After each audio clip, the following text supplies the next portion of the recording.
métier. Je suis à la recherche d'abord de deux choses, de ceux qui peuvent nous aider à faire pression sur le Kabila pour qu'il mette fin à la tricherie, à la fraude, pour qu'il assure une élection crédible et transparente.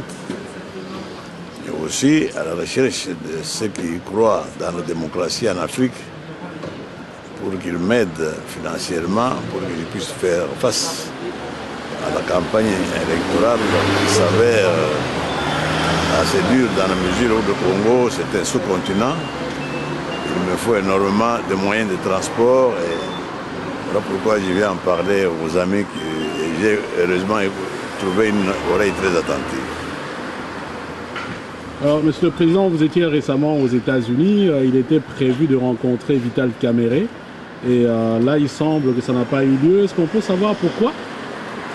Ah ben je ne suis pas Kamerhe, moi je ne sais pas. Parce que c'est lui qui m'avait dit qu'il allait nous allons le rencontrer à Washington. Depuis lors, je n'ai aucune nouvelle. C'est à lui qu'il faut demander ça. Et pourtant, il était aussi à Washington. Ah, c'est ça qui m'a étonné. J'ai rappelé aujourd'hui. Je ne savais pas, moi. Je croyais qu'il était au Congo. Voilà, Et il n'y a pas plus tard que 2 semaines, vous avez rencontré M. Léon Kengwa Dondo, toujours dans la perspective de la candidature commune. Oui, oui. Et on apprend que M. Kengwa Dondo a lancé une plateforme soutenant sa candidature, Foreco, si je ne m'abuse. Est-ce qu'on ne pourrait pas dire adieu à la candidature commune? Moi, je ne crois pas. Je ne crois pas. Je crois qu'il y a des gens qui font des déclarations publiques. Moi, je ne sais pas pour quelles raisons, mais ce que je sais, c'est que M. Kengo suivra la procédure que nous sommes convenus avec lui. Il aura, comme tous les autres candidats, lu le projet de programme du gouvernement que je lui ai soumis et il me fera ses remarques. On corrigera ça et ce document sera signé officiellement à mon arrivée à Kinshasa au stade de martyr devant l'Assemblée de Kinoa. Je suis certain qu'il suivra plutôt ça que suivre ça que vous avez entendu. Moi, je n'ai pas entendu ça. Et vous venez de rencontrer M. Kouchner, qui, pour de nombreux Congolais, quand même est proche du Rwanda, parce qu'il a œuvré, par exemple, pour le rapprochement entre la France et le Rwanda pendant qu'il était ministre des Affaires étrangères. Et finalement, quels sont les bénéfices que le Congo pourra attendre de M. Kouchner, même si vous êtes président? Mais vous devez savoir que le Rwanda est un pays voisin du Congo. Mon gouvernement fera tout pour entretenir des relations de très bon voisinage avec le Rwanda.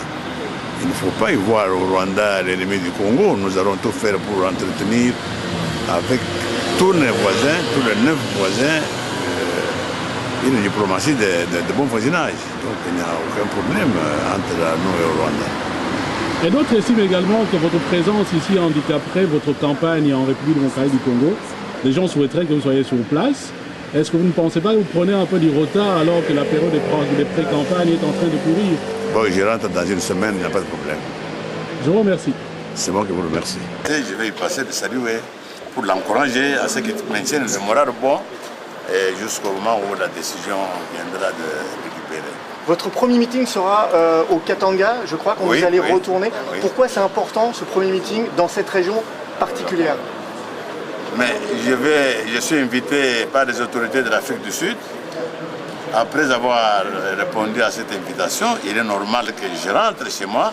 Je commence par la frontière la plus proche, c'est le Katanga. Après, vous irez dans les Kivu? Bien sûr, c'est après ça. Après ça, je vais à Kinshasa d'abord, me reposer. Et puis après, je reprends, ce n'est pas seulement le Kivu, tout le Congo. Très bien, tout le Congo a besoin de me voir. Et on a appris la prolongation des activités, disons, du processus d'enrôlement en République démocratique du Congo. Ça vous rassure?